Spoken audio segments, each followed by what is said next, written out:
Bienvenidos a todas y a todos. Hoy tenemos una celebración. Presentamos en el espacio de científica de presentación de libros en nuestra querida EAPG el primer libro del 2024. Y hay fila, hay fila para presentar. El libro que presentamos hoy se llama El malestar en el futuro, cuyos autores son Beatriz Rodríguez y Carlos Valls. Escrito durante la pandemia, quiero agradecer al Consejo Directivo y especialmente a la recepción de la secretaria científica María Eugenia Farrés, que apenas tomado el cargo, y a Andrea, que también estaba a cargo de la organización, gestionaron esta presentación con mucho cariño y con mucho esfuerzo. Agradecemos también a Enrique Carpintero, quien se hizo cargo de la editorial, y que fue un honor poder trabajar con ellos. El presente que vivimos hoy y ayer es muy doloroso. Así todo, en la escritura encontramos alivio, lazos, elaboración para transitar y resistir el sufrimiento. Los autores han dedicado a sus nietos, Vicente, el nieto de Tito y Beatriz, y Florencia, la nieta de Carlos y mía, la introducción. Está dedicado a los nietos porque, como dice la primera hoja que le pedí a Silvia Arzani que la lea tan amorosamente, porque para quienes desde la infancia su mirada es hacia el futuro, posiblemente el porvenir sea un poco mejor. Este mundo y la mirada hacia el futuro pensamos que puede seguir corrigiéndose. La EAPG es un ejemplo de ello. Quiero agradecer la presencia de todos ustedes, amigos, colegas, gente entrañable. También a la gente que está en YouTube, que son unos cuantos. A Valeria, que está desde Barcelona mirando. A Martín y Camila, que están en el Tigre. A Pablo y Rita, los únicos hijos presentes hoy, los demás están muy lejos. A Flor y Dan, que están lejos, en Córdoba. A Paula y a Fede, que están mirando desde Australia. Y a Diego desde China. Son muchos. En especial quiero agradecer a los comentadores el trabajo que se tomaron. El domingo que recibimos los trabajos, tanto Beatriz, Carlos y yo, que tengo el honor que me pidieran que coordine, nos conmovimos. Espero que les suceda algo similar. El libro es fuerte, los comentadores tomaron con una rigurosidad y con una labor muy encantadora. Gracias entonces por la labor que se tomaron y paso entonces a presentarlos. Va a empezar nuestro querido amigo y colega, que ya visita nuestra casa muchas veces, Daniel Weisbrot, psicoanalista, escritor, miembro titular de la Asociación de Psicología y Psicoterapia de Grupo, institución de la que ha sido presidente en 2 oportunidades, nos acordamos. Es autor, entre otros libros, de La alienación del analista, es docente titular de la escritura para psicoanalistas, también de la Asociación de Grupo. También escribió Más de un otro, Clínica psicoanalítica ante las catástrofes sociales, la experiencia argentina, familias y parejas. Como escritor, ha publicado 2 novelas y Al volver la vista atrás y La vida que cuenta. Bueno, bienvenidos ustedes. Bueno, buenas noches, un placer estar acá. Un agradecimiento a Beatriz, a Carlos y a Alicia por la invitación, una alegría compartir esto también con el amigo Joves. Y les cuento. Recibí este libro el 13 de diciembre del 2023. 3 días después de que la distopía argentina comenzara a materializarse a través de un gobierno de ultraderecha elegido en democracia. Y 24 horas después del inicio de las medidas económicas que a muchos de nosotros nos dejaron perplejos, angustiados, incrédulos ante tamaña cascada de recuerdos de la dictadura y de las afrentas sociales, económicas y culturales que supimos conseguir. Así, en ese estado lamentable de mi ánimo, empecé a leerlo.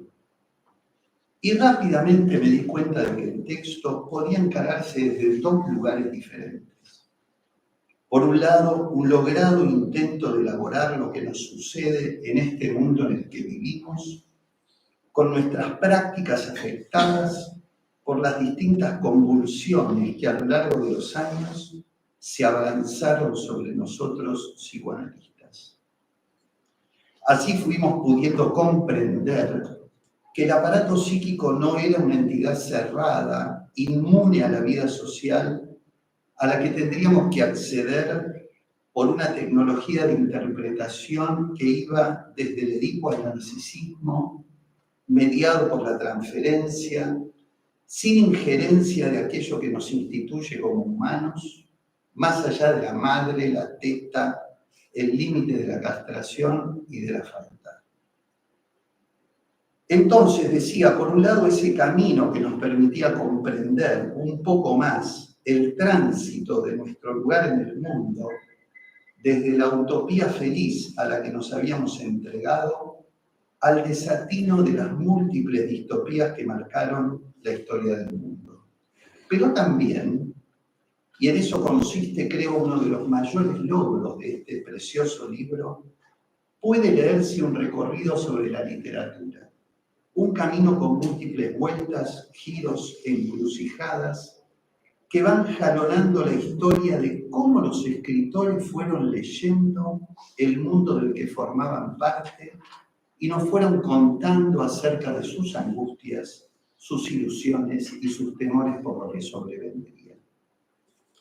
Mientras lo iba leyendo, descubrí que esas dos lógicas que acabo de describir se tejían, se entramaban a cada paso, en cada capítulo, como quien leyera una novela en episodios. Y confieso que el desasosiego con el que empecé a leerlo se transformó en cierta alegría cuando me di cuenta de que el autor y la autora querían que nos diéramos cuenta de que el futuro estaba iluminado por la literatura. ¿Quieren dolor, miseria, muerte? ¿Quieren tensión, malestar, violencia, pesadilla? Acá tienen, léanla, angústiense, sufran con nosotros, pero al final saldrán ganando. Se habrán dado cuenta que más allá del malestar están los libros, sus autores, la posibilidad de imaginar, ilusionar, vivir una vida no solo con dolor, sino fundamentalmente con la esperanza, que al decir de Cortázar, no es un sentimiento puramente humano, sino que es la vida misma defendiéndose. Ya las introducciones nos advierten que no va a ser fácil. Desde la pandemia que nos llevaría a la cuarentena, a transformar nuestras presencias corporales en algoritmos virtuales. Sin embargo, cuando la angustia de aquellos recuerdos empezaba a llamar, nos tiran el primer salvoconducto. Ojo, que también hay amor en los tiempos del cólera. Entonces, por un lado, confinamiento, un tiempo que se detuvo, Apocalipsis Now, pero también allí nuestro querido Gabo haciendo literatura. Allí comienza el baile entre Beatriz y Carlos. Ella propone a Gabo. Él le contesta con referencias a Huxley que ella volverá a retomar más adelante en otro giro de la danza, mientras él transita de Freud a Foucault y ambos sucumben al delirio del cuento de la criada de Margaret Atwood. En ese momento Carlos toma la palabra y comienza el despliegue sobre las utopías que marcaron el mundo literario desde que Tomás Moro creara el término en 1516. Aparece Platón, Tommaso Campanella, Francis Bacon, con la sociedad gobernada por los científicos. ¿Se acuerdan? Los infectólogos. nuevamente Huxley y desde ya Orwell y Bradbury. Pero no contento con ello, el autor nos cuenta sobre los modos de clasificar esas novelas utópicas, revelando un grado de conocimiento y de lectura verdaderamente apabullante. Pero su escritura no se limita a una descripción detallada, sino que está enunciada para ser pensada desde hoy, desde este nosotros que habitamos. Dice: a diferencia del régimen de la disciplina que plantea Foucault, el sujeto del régimen de la información, nuestro sujeto, nosotros, no es dócil ni obediente, sino que se cree libre, auténtico y creativo. Se produce y se realiza a sí mismo. Y aquí revela fuertemente Carlos una de sus tesis. Su interés no está en el cuerpo, sino que se apodera de la psique mediante la psicopolítica. Beatriz, por su parte, retoma una serie de ensayos escritos por Huxley 26 años después de publicada la novela Un mundo feliz y se centra en la pregunta del autor: ¿qué nos hace humanos? Sin duda, las víctimas colaterales, los asilados, los parias, los refugiados, ¿acaso no son humanos? Y creo que aquí Beatriz despliega gran parte de su sensibilidad literaria. Nos dice: ellos siempre son demasiados. Son tipos de los que debería haber menos, o absolutamente ninguno, mientras nosotros nunca somos suficientes. Somos la gente que debería abundar más, porque lo que a nosotros nos preocupa es siempre el exceso de ellos. El libro circula todo el tiempo en esos andariveles, entre la ilusión de la felicidad absoluta que genera la utopía, hasta el derrumbe imparable que subyace en las novelas distópicas, donde ellos o nosotros se convierte en ordenador universal. Ese es el baile que los autores nos proponen. Un ir constante, atrapante entre esas dos dimensiones de la literatura de la vida. Así Carlos se mete con el Big Data, trabaja profundamente a Byung-Chul Han y la transformación paradigmática de la autoexplotación del sujeto en aras del rendimiento para culminar en el cansancio y la depresión. Mientras Beatriz interroga el paradigma binario y las identidades migrantes que no cesan de problematizar nuestras teorías y sus prácticas concomitantes. Así llegué a la mitad del libro, impactado por el despliegue de tantas ideas tan bien expuestas. Me propuse leer alguno de mis subrayados, ese vicio hermoso que conservo desde que por primera vez me animé a rayar la Biblia freudiana, con sus hojas sedosas y sus bordes dorados. Esos 3 tomos maravillosos donde todo comenzó, cuando la pasión inocente y el amor por el maestro absoluto era apenas un sueño, un sendero, una travesía, cuando todo estaba por hacerse y el futuro no incluía de ninguna manera indicios del malestar que sobrevenía. Y en esa relectura descubrí que el texto estaba atravesado por una serie de microrelatos que lo hacían explotar en ciertas páginas. El microrelato, aclaro, es un género literario que genera un lector activo que tiene que poner a trabajar el problema que se le presenta. Cuando Carlos dice, por ejemplo, no oyen al otro, no lo escuchan, la crisis de la democracia es una crisis del escuchar. O Beatriz sentencia: el hábito del suma de un mundo feliz no tenía contraindicaciones, no era un vicio privado, era una institución política. ¿Qué intentan lograr con ese modo de relato? Lo que consiguen es una contundencia discursiva que obliga al lector a detenerse a pensar. Cortázar, aficionado al boxeo, decía que una novela gana por puntos, por acumulación de golpes. En cambio, el cuento gana por nocaut. Entiendo que un libro contundentes que obligan a pensar. Hay otros textos que se leen y no dan nada para pensar. El escritor dijo todo lo que había por decir y al lector solo se le achica el mundo de la fantasía. Así que embarcado en esa tarea entendí que Carlos iba armando un golpe de nocaut cuando dice, ¿de quién tenemos miedo? ¿De quién tenemos que tener miedo? Y despliega golpes certeros. Los medios producen crónicas rojas, blancas y negras. Les dejo a ustedes la tarea de leer sus diferencias. Pero el golpe es la frase final. Los medios se agrupan de acuerdo a su conveniencia sociopolítica y económica para elegir en qué tipo de crónica van a incursionar y, por lo tanto, qué tipo de realidad van a crear en la opinión pública. Pero no hay tiempo para recuperarse. Enseguida sigue el baile, el diálogo entre ellos. Beatriz se mete con los nuevos enunciados acerca de la gestación.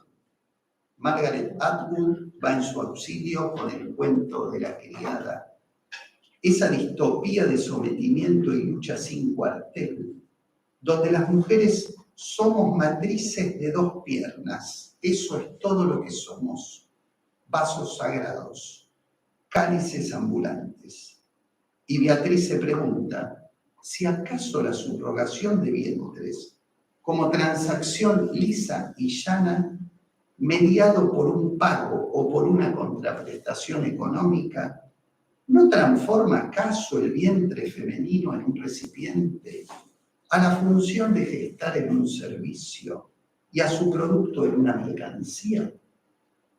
La pregunta es en sí misma un microrrelato, un golpe de nocaut a la naturalización de las nuevas formas de dominación disfrazadas de felicidad rosa. Y así voy llegando al final. Volví al Café Martínez una mañana de enero, vaciada de algunos pacientes de vacaciones, pedí lo de siempre, un café con leche bien caliente. Abrí la computadora y me puse a escribir la última parte de mi comentario. La espesura nubosa asomaba por los grandes ventanales y el aroma a café recién molido se mezclaba con ese particular olor a la lluvia que enfriaba el asfalto y las veredas de mi barrio. Llegado a este punto, todavía hay un tramo, un hallazgo, un invento de Carlos que caía lógicamente en ese momento final de un libro trabajado. Utodistopía fue el nombre propuesto para designar aquellos fenómenos que contienen en sí las dos perspectivas. Así transitará entre Diego Sturla, Bifo Berardi, el Big Data, Freud y sus masas, para terminar con una frase. Quienes crean que la violencia está detrás de nosotros, no entendieron que esa violencia está ahora adentro de nosotros. Y para terminar, entre el silencio y la oscuridad, Beatriz retoma la novela de Bradbury, Fahrenheit 451. Una sociedad en que los libros estaban prohibidos por ser causa de discordia y sufrimiento, donde la tarea de los bomberos no era apagar los incendios, sino producirlos, quemar los libros, como hicieron los jóvenes hitlerianos en Berlín en 1933.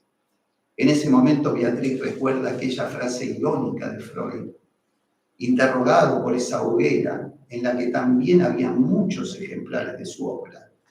Freud había dicho, es un avance. En la Edad Media me hubieran quemado a mí. Pero eso fue dicho cuando aún los crematorios, donde millones de personas serían incineradas, todavía era solo un sueño alemán. No hace falta quemar libros, dice Beatriz, si el mundo empieza a llenarse de gente que no lee. que no aprende, que no sabe. Este libro es expresión de la resistencia al derrumbe, una apuesta al psicoanálisis, a la literatura, al pensamiento y a la interrogación. Bienvenido a nuestras bibliotecas para seguir nutriendo ese deseo sagrado de leer. Muchas gracias.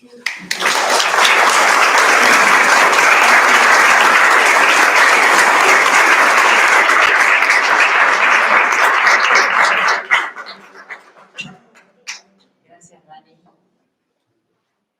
Bueno, para los que fueron llegando, gracias por estar en YouTube.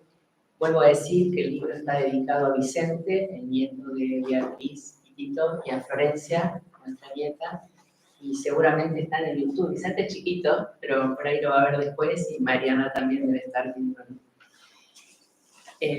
Voy a presentar a alguien que somos amigos, que trabajamos juntos, que no necesita presentación.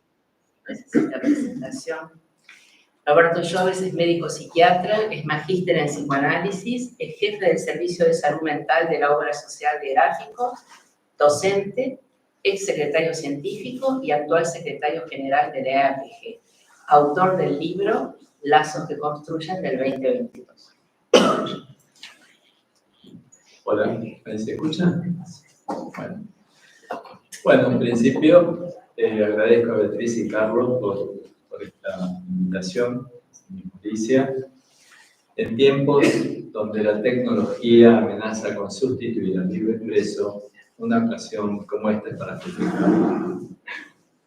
Me une a los autores una cálida relación afectiva, pero también hace tiempo que los vengo escuchando como pensadores del psicoanálisis que articulan nuestra disciplina con los devenires socioculturales. Y no hay duda que como psicoanalistas, en tanto trabajamos con el sufrimiento psíquico, que sabemos no es independiente de los avatares de la civilización, estados de crisis como el actual nos obliga a reflexionar sobre qué está sucediendo.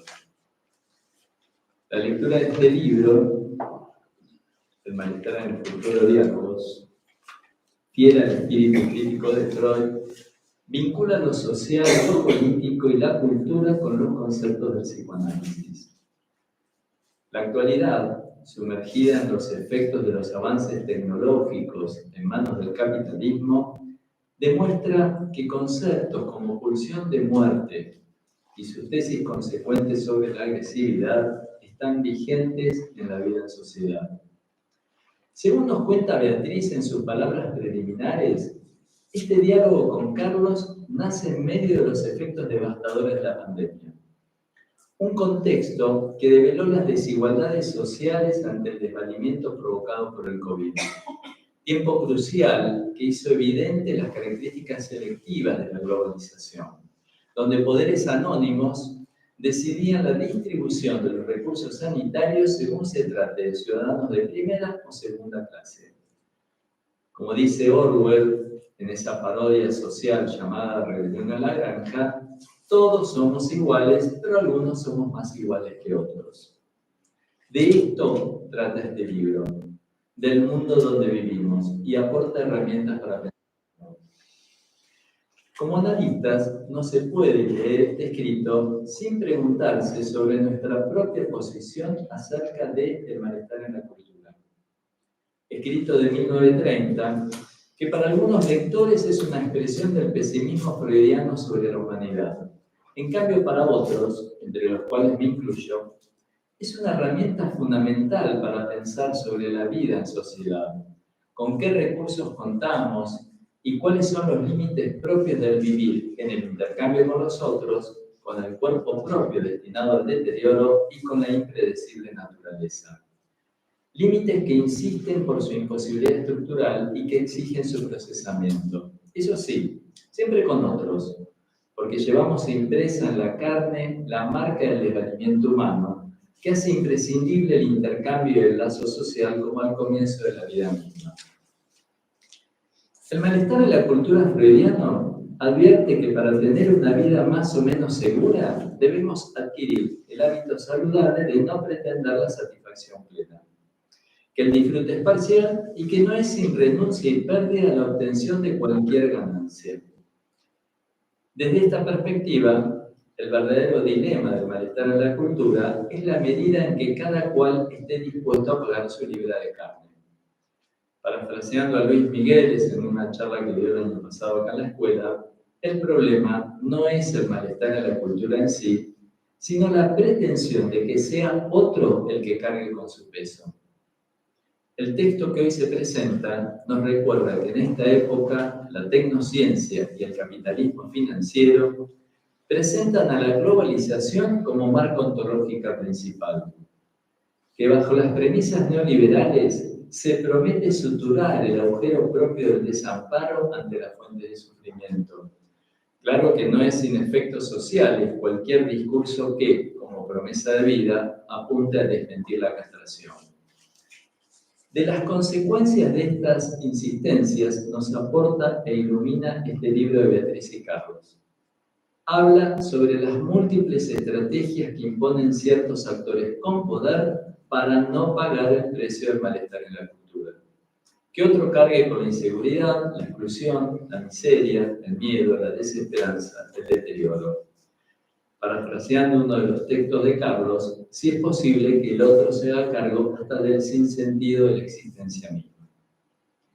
Los autores nos recuerdan que la globalización impone la cultura del consumo, que las personas y sociedades importan en tanto su rendimiento sirva al mercado, advirtiendo sobre la paradoja de la implementación de este sistema, que la globalización, más que ser inclusiva, produce una violenta segregación de vidas humanas. Tomo palabras de Beatriz, abro comillas. Dice Beatriz, resulta evidente que una dimensión de la expansión occidental a nivel planetario ha sido la lenta pero implacable globalización en la producción de desechos humanos. Humanos que ya no son necesarios para completar el ciclo económico y entonces devienen imposibles de alojar en el marco social de la economía capitalista. Cierro comillas. Se pregunta la autora, ¿qué hacer con ellos? Y encuentra la respuesta en un pensador como Harari. Drogas y juegos de computadora. Los poderes del capitalismo necesitan sujetos sometidos, dóciles y entretenidos con baratijas de colores. En el diálogo de texto, que es el subtítulo del libro, Carlos escribe sobre una función social de estos excluidos, de estos desechos humanos. El miedo, dice Carlos, mueve montañas con mayor determinación que la fe. Organiza una topografía social. Permite ubicar con precisión aquello a qué temer, dando forma al mismo tiempo al objeto de temor, localizando y precisando la angustia en un punto definido y claro. Cierro comillas. El miedo a ocupar el lugar del desecho puede llevar a entronizar alguna figura que prometa salvación. El malestar en el futuro, ¿no? Con la ilusión de remediar el desvalimiento, se procura por salidas autoritarias que auguren seguridad con represión, penalización y mayor exclusión de los que están en los márgenes. Así se organiza un mundo de nosotros, los hombres de bien, y ellos, los que deben pagar el inevitable malestar en la cultura. De aquí, como un hilo de Ariadna que nos guía en el laberinto, encontramos el texto de Carlos sobre formas actuales de la violencia. Allí se formula una hipótesis provocadora para los imaginarios sociales sobre la violencia. El enigma de velar en una sociedad no es la inseguridad social, sino la seguridad. Si lo que prima en la comunidad es la lucha de intereses, al decir de Carlos, tendrá como resultado una distribución desigual de la inseguridad. Carlos aborda con precisión teórica desde el psicoanálisis los mitos, relatos e ideologías sobre la inseguridad que intentan tramitar la angustia de castración ante el desamparo vital. En esta línea, si hay un tema de actualidad que trata el libro, es la cuestión de la tecnología aplicada al cuerpo. Lo imposible ahora es posible. Con la tecnología transformando las feminidades y masculinidades, también inventa múltiples formas de gestación de un hijo que prescinden del encuentro sexual. Beatriz debate estos temas en sus textos. Nos coloca en Las fronteras del humano, otro título, con más interrogantes que respuestas. Toca áreas sensibles en cuanto a ciertos imaginarios arraigados en la cultura que están hoy puestos en tensión. En la lectura de Beatriz se puede atisbar lo que Carlos define con un neologismo que es utodistopía, que nombró Daniel, de cómo los progresos tecnológicos, que en muchos casos mejoran la calidad de vida con prótesis y artificios para la vida en sociedad, por otro lado, al jugar a suturar en laboratorios a la misma naturaleza, sus resultados son impredecibles. Así se puede acceder a la fecundación en laboratorios, vientres que se alquilan, óvulos que se congelan resistiendo el paso del tiempo, bancos de semen anónimo que se consiguen en clínicas de fertilidad, masculinidades y feminidades que se reconstruyen con hormonas y cirugías, y hasta la impensable clonación humana, aún como relato de ficción, que nos lleva a imaginar un mundo de replicantes donadores de órganos que oficien de seguros de salud. En estos recorridos, Beatriz ubica dos polémicas. Hay varias polémicas, interrogantes, y la verdad que tesis que plantean. Beatriz ubica dos polémicas, que cito yo por un lado, ¿no?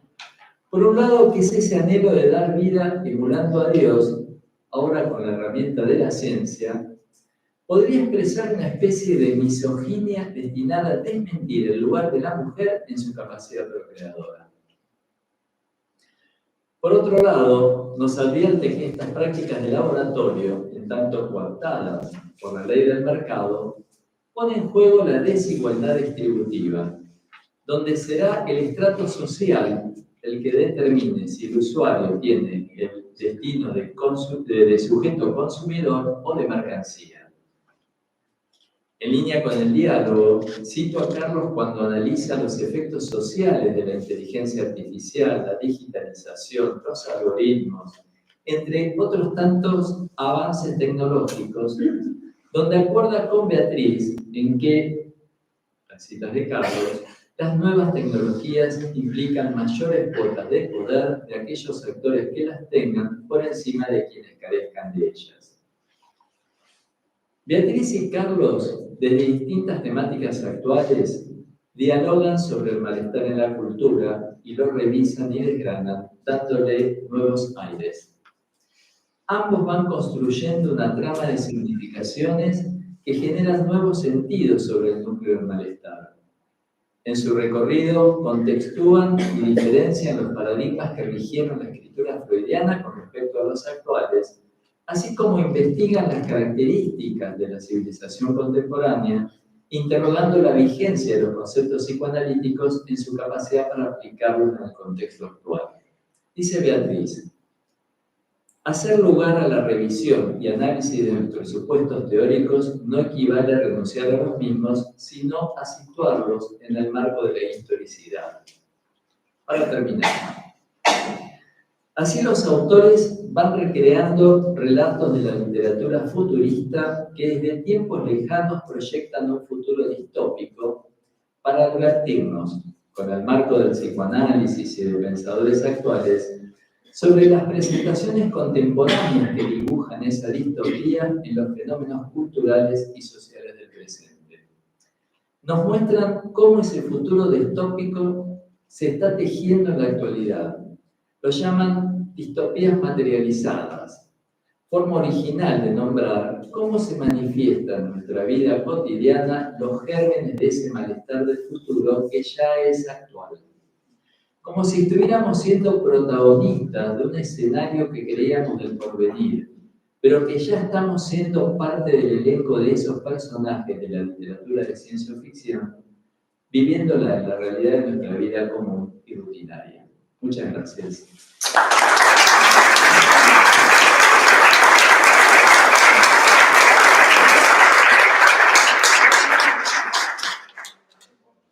Bueno, dos palabras de Carlos Baise y de Beatriz Rodríguez, y después voy a dar una vueltita pregunta chiquitita en el público y en el YouTube si hay una pregunta.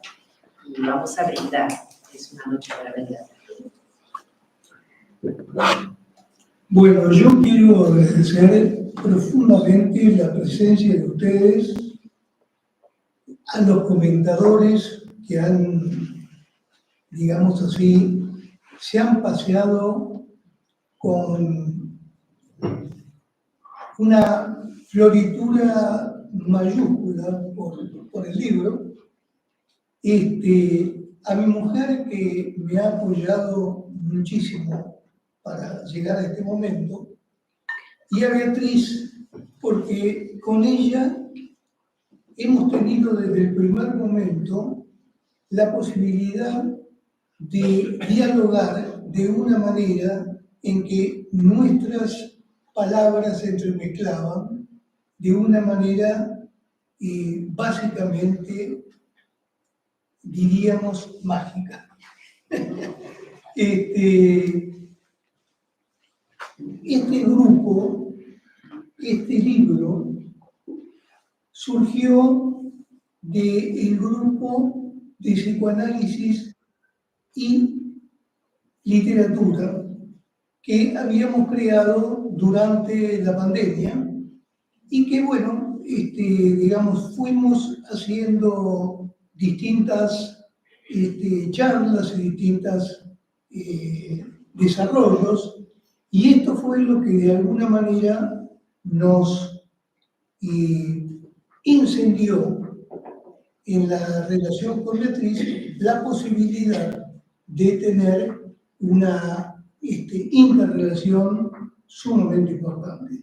Bueno, agradezco a todos muchísimos y ahora le doy la palabra a Beatriz.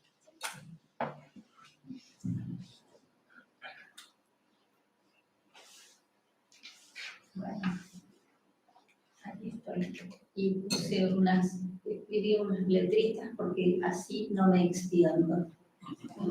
Si no me da el micrófono, estáis perdidos.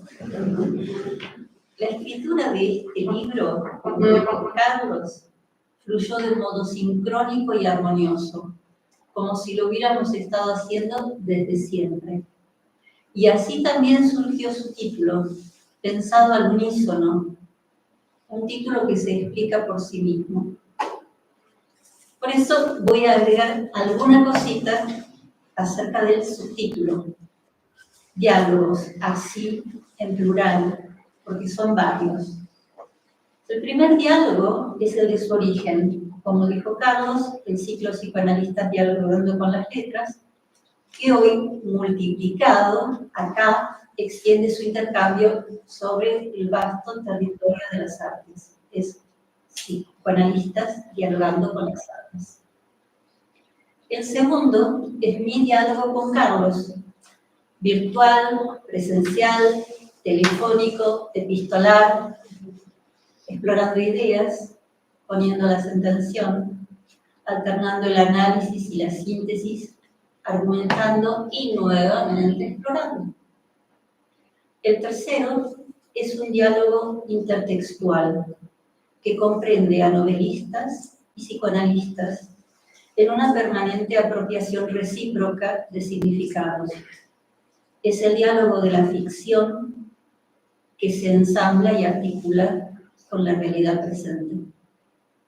Y el cuarto diálogo, que se inicia ahora, en este encuentro entre ustedes, lectores, y nuestro texto, surgirá de las múltiples inquietudes, perspectivas e interrogantes a que su lectura dé lugar, acerca de una realidad sobre la cual no todo está dicho.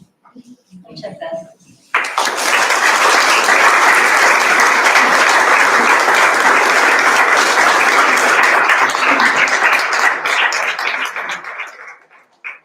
Andrea, además de agradecerte tu trabajo, no sé si quieres ver algo de YouTube.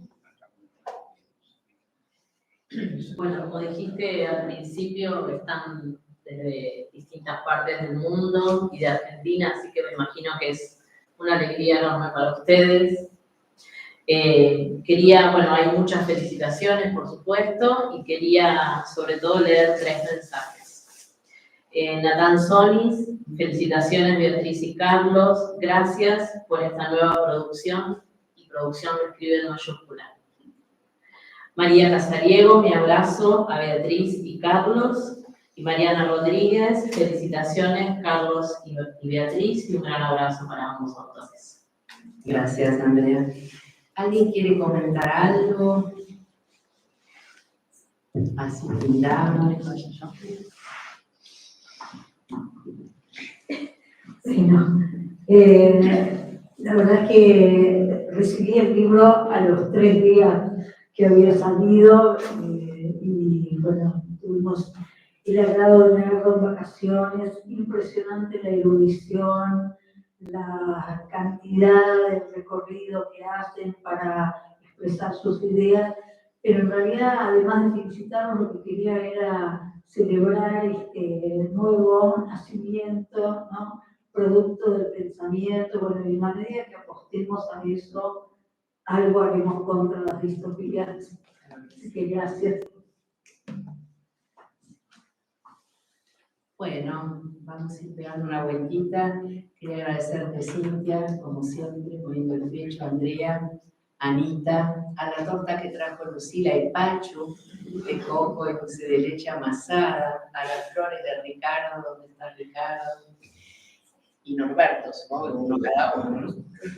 Y tanto me insistieron, Alicia Ruiz, Adriana Cabuli, que fuera a ver la última sesión de Freud, que todavía no llegué al teatro, pero me compré la película, ¿no? Ni que estuve mostrando que me compré la película, aunque ya llegó a Netflix.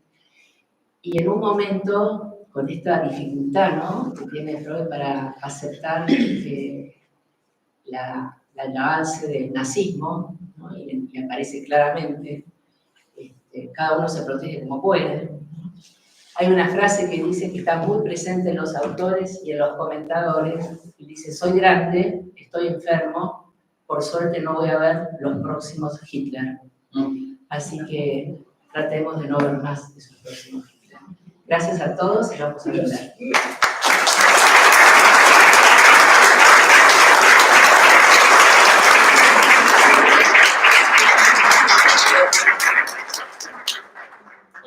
El vino, sanguchitos, la torta de luz y masitas. Así que si quiere emborrachar, se borra.